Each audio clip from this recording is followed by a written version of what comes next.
We're pushing the limits on the Bora Universal Mobile Base. Next. I'm Rick, and this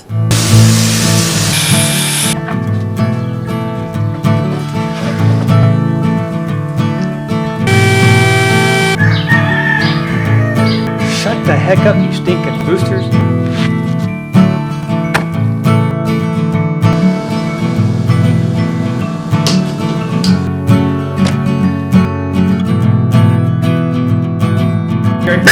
For your sanity.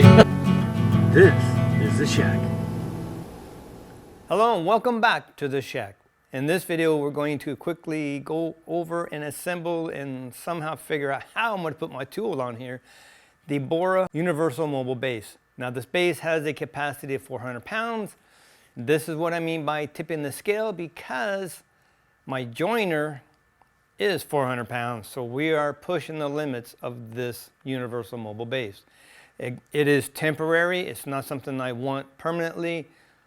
When we do find a place and we move and I have redo the shop or have a shop built, whatever the case may end up being, then that will come off and it will be sitting permanent wherever I end up putting it in the shop. Temporarily right now it is on a furniture dolly, and that's not the best scenario. It's not level anyway to begin with, and the fact I've already had that thing start tracking on me when I'm feeding material through. So if I'm feeding material through the joiner, it starts rolling on me. I have to hurry up and shove my foot down there, stop it, so I can continue my cut, and then put something down there, try to chalk it so I can continue with whatever project I'm doing.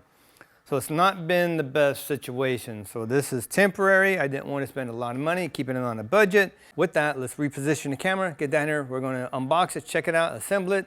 Then I got to figure out how I'm going to lift up that joiner to put it onto this. There's only me, and it's 400 pounds. So we'll cross that bridge when we get to it.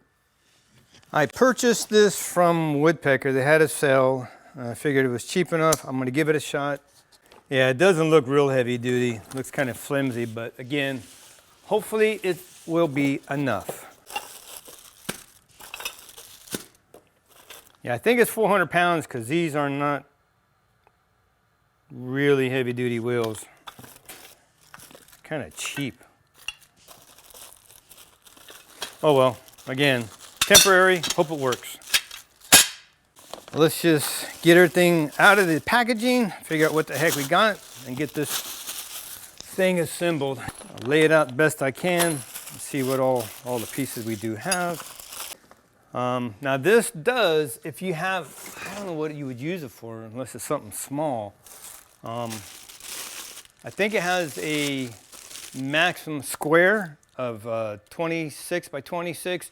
If you have like a rectangular base, something you're going to set on here, it can go from 16 to 36.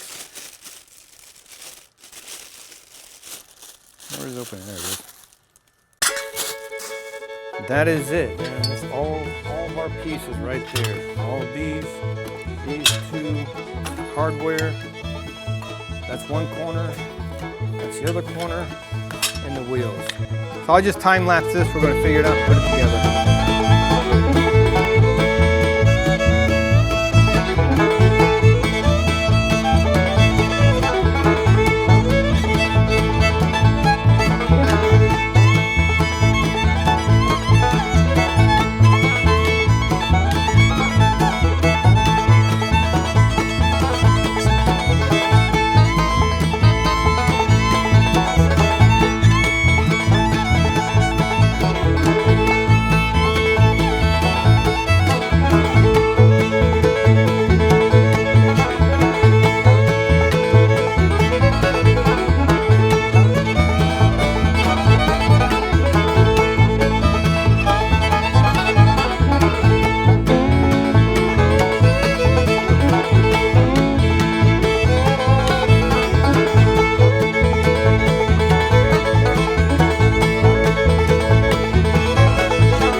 Well, the joiner is in the base, but I'm telling you right now, it isn't without some issues. And I think mainly because of my weirdness, why I had to go a few extra steps.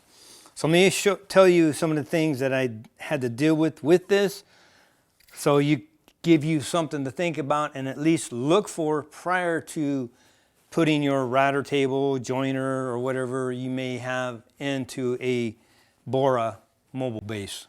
Now, when I initially put this in here, I thought I had enough space. Front end went in perfect. This was literally just sitting on the edge. I was probably 1/8 of an inch of this fitting in perfectly. So I had to jack it up, remove this, widen the base, re-put the bolts back in, and then put it back in there. When I did, it was hitting this. I could have taken the base, flipped it around. I didn't want to relocate this. It would be behind the joiner, and I don't want to reach over the joiner if I have to shut something off. So what I did was put a 3/4 piece of plywood down here. I wanted to do that anyway. So I got on the Harvey table saw, used my nice Incra positioner fence, cut me a nice sheet of plywood, set right in here, perfect. Sat this back down. Well, still wasn't high enough. This corner on the inside, I could see daylight about 1/8 of an inch. So again, back to the table saw. I got my Harvey miter, cut me 2x2 squares, lifted this up, put the little 3/8 of an inch particle board spacer on all 4 corners, 2x2 square, sat it back down. Let me get this out of the way. And now I got about a 1/4 inch gap. I said that was 1/8 of an inch hanging up, 1/8 of an inch been level, 3/8 of an inch, so I got a 1/4 inch gap right here. So now I am okay. I could have just swapped this round to the back, but this is the infeed. I just want this side, didn't want the other side, and you know, it would just drove me insane. So this is where I wanted it. If you have something that has a switch low or something down here, a port, whatever, make sure it will not get in the way of these. So now that it is sitting in there, it is sitting okay. Oh, the other thing was I had these little tabs. If I wanted to mount this to the concrete, I had these little tabs welded on the bottom. These are useless for me anyway. It goes good now. It runs. Okay, I got this up, yeah. Does good. Lift these up. Now, it won't move. The main thing is it won't roll. When it was on the furniture dolly, I was feeding material through, it would start rolling. I'd have to hurry, get my feet down, jam them underneath the wheel so it wouldn't slide, continue feeding that material through till I got the cut done, then try to figure out chock the wheel somehow. But yeah, what a pain in the butt. Yeah, I needed the base somehow to make sure that this won't move now. It stays where it's supposed to be and it won't move. Pick those up and away she goes. So that's that. You know what really sucks? I have a patch of rust on here again. I'm going to take 2 days and I'm going to put the carbon coat that I put on the table saw. I'll put a link up here if you want to check it out. Highly, highly recommend it. This is unbelievable. But I got underneath this cover, I opened it up. I got like a 2-inch thing of rust on it. And I went through and sanded this and waxed it. And it still got stinking rust. I am done with waxes. I am sold on nanotechnology and carbon coat. Little extra effort, got it set on there because of my weirdness.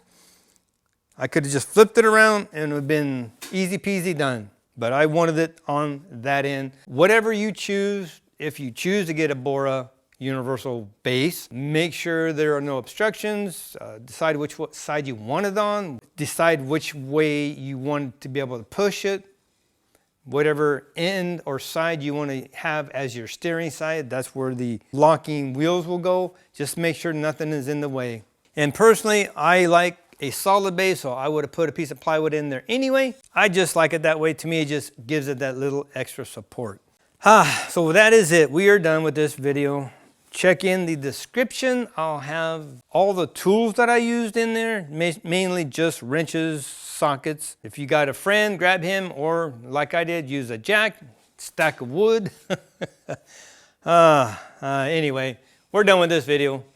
Thank you so much for watching. Be blessed. Take back your shack. Build it for your sanity. I am pooped. 9:30 at night. I'm going to go in and grab some ice cream.